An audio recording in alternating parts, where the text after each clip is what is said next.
खाड़ी में चल रहा तनाव अब अपने चरम की ओर है। अगले 24 घंटे में आर पार की लड़ाई छिड़ सकती है।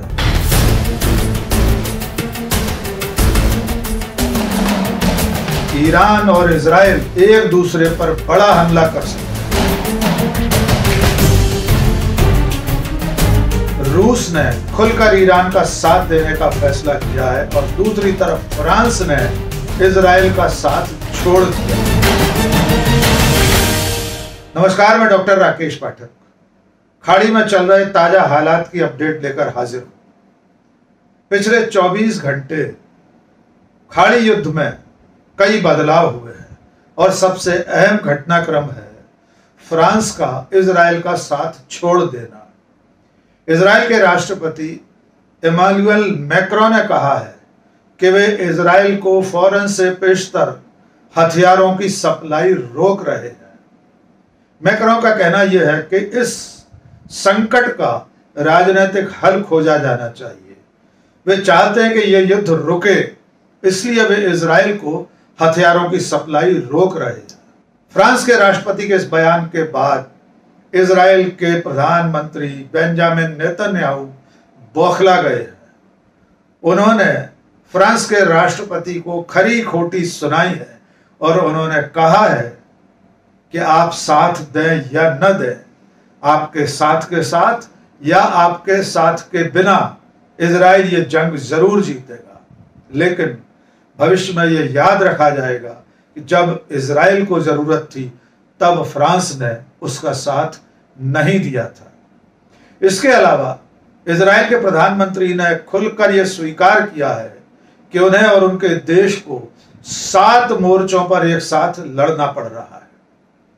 आइए सुनते हैं बेंजामिन नेतन्याहू ने किस तरह फ्रांस को खरी खोटी सुनाई और 7 मोर्चों पर लड़ने की बात कही। I have a message for President Macron. Today, Israel is defending itself on 7 fronts against the enemies of civilization. We're fighting in Gaza against Hamas, those savages who murdered, raped, beheaded, and burned our people on October 7th. We're fighting in Lebanon against Hezbollah, the most heavily armed terror organization in the world, which was planning an even greater massacre than October 7th on our northern border, and that has rocketed Israeli towns and cities for nearly a year.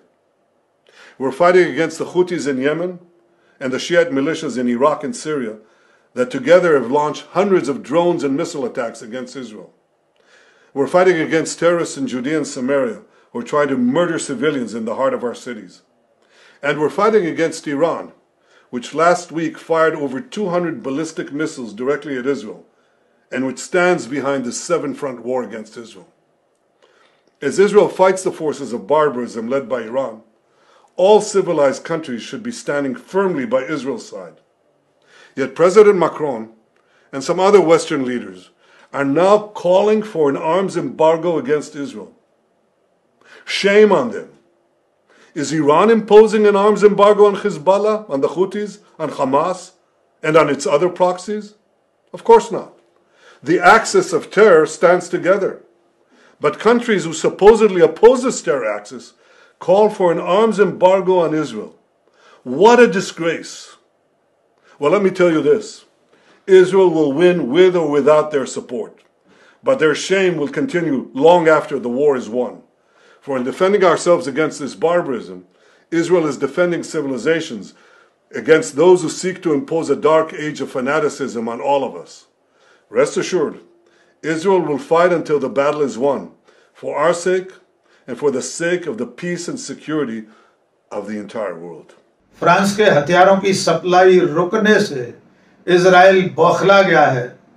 ये बात प्रधानमंत्री Benjamin Netanyahu के इस बयान से साफ दिखाई दे रही है। दूसरी तरफ ईरान के लिए बढ़त की बात यह है कि रूस ने खुलकर उसका साथ देना शुरू कर दिया है। यद्यपि रूस शुरू से ही ईरान के साथ था, फिलिस्तीन के साथ था, लेबनान के साथ था, लेकिन पिछले 24 घंटे में रूस ने ईरान की मदद के लिए अपने आधुनिकतम air defence system S-400 Iran की तरफ रवाना कर दिए हैं।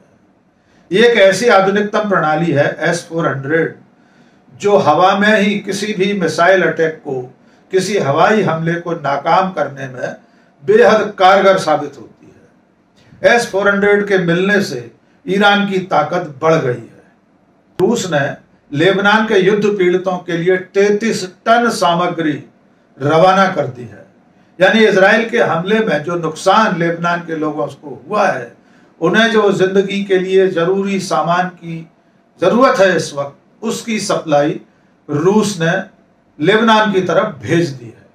पिछले 24 घंटे में कुछ और बड़ी बड़ी घटनाएं हुई हैं, जिनमें सबसे बड़ी घटना यह है कि अमेरिका ने इजराइल की मदद के लिए अपने सेंट्रल कमांड के कमांडर जनरल माइकल कुरीला को तेल अवीव भेज दिया है।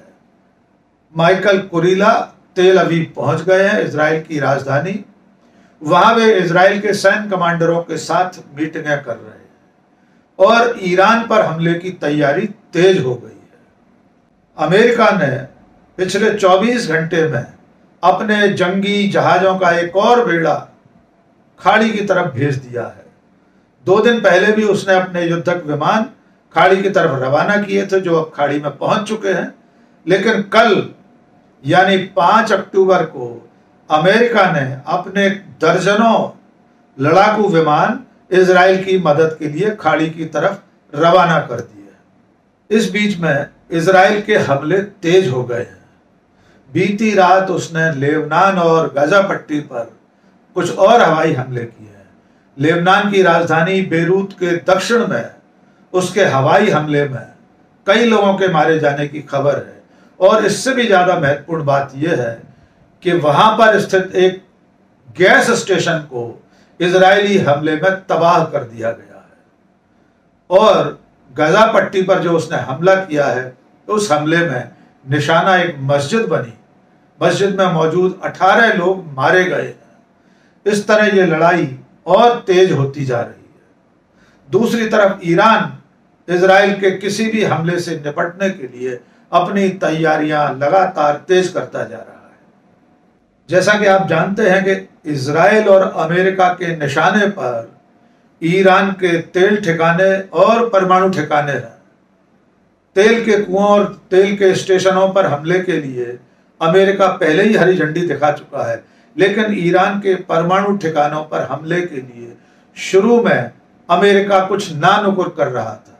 लेकिन पिछले 72 घंटे में कुछ ऐसा घटनाक्रम हुआ है जिससे लगने लगा है कि शायद इजराइल ईरान के परमाणु ठिकानों पर भी हमला कर सकता है।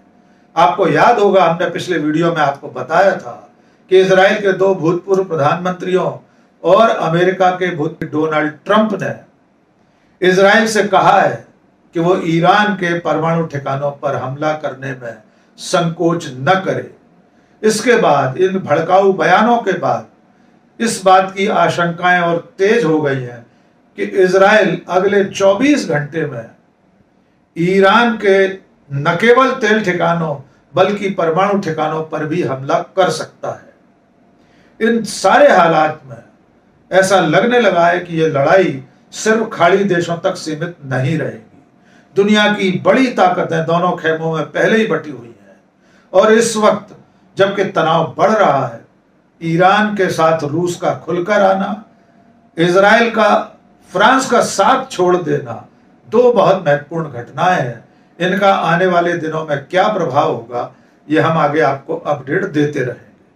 लेकिन फिलहाल अमेरिका के जंगी जहाजों का खाड़ी की तरफ रवाना होना, फ्रांस का इजराइल का साथ छोड़ना, रूस का ईरान के साथ देने के लिए अपने एयर डिफेंस सिस्टम को भेजना, 3-4 बड़ी घटनाएं हैं जो पिछले 24 घंटे में हुई हैं। आपको याद होगा कि इस पूरी लड़ाई में जो 2-3 बड़ी बड़ी घटनाएं हुई हैं, उनमें हिजबुल्लाह के commander in chief Hassan Nasrallah की इजरायली हमले में मौत, उसके बाद ईरान का इजराइल पर बड़ा हवाई हमला, इस हमले के बाद ईरान के सुप्रीम लीडर अली खमेनेई का जुमे की नमाज में इजराइल को चेतावनी देना सबसे बड़ी घटनाओं में शामिल है।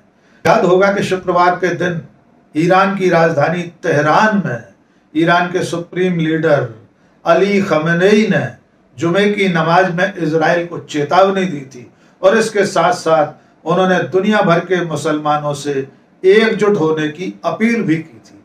उन्होंने कहा था इस्लाम का अगर कोई दुश्मन है तो वो इजराइल है, उससे बदला लेने के लिए दुनिया भर के मुसलमानों को एक हो जाना चाहिए। उसके बाद से ये आशंका बढ़ती जा रही है कि ईरान और इजराइल एक दूसरे पर बड़ा हमला कर सकते हैं और सबसे बड़ा खतरा ईरान के परमाणु ठिकानों पर इजराइल के हमले का है।